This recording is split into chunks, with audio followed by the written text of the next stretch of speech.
நம்பினேன் உன்னையே நம்பினேன் ஸ்கந்தகுரோ உன்னையன்றி இவ்வுலகில் ஒன்றுமில்லை என்றுணர்ந்தேன்.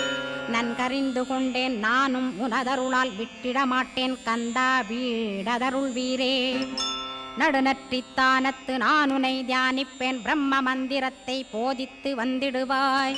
சுழுமுனை மார்க்கமாய் ஜோதியைக் காட்டிடுவாய் சிவயோகியாக எனச் செய்திடும் குருநாதா. ஆசையறுத்து அறநடியைக் காட்டிவிடும் மெய்யடியராக்கி மெய்வீட்டில் இருத்திவிடும். கொங்கு நாட்டிலே கோயில் கொண்ட ஸ்கந்தகுரோ கொல்லிமலை மேலே குமரகுருவானவனே. கஞ்சமலை சித்தர் போற்றும் ஸ்கந்தகிரி குருநாதா கருவூரார் போற்றும் காங்கேயா ஸ்கந்தகுரோ. மருதமலை சித்தன் மகிழ்ந்து பணி பரமகுரோ சென்னிமலை குமரா சித்தர் கருள்வோனே. சிவவாக்கிய சித்தருளை சிவன்மலையில் போற்றுவரே பழனியில் போகருமே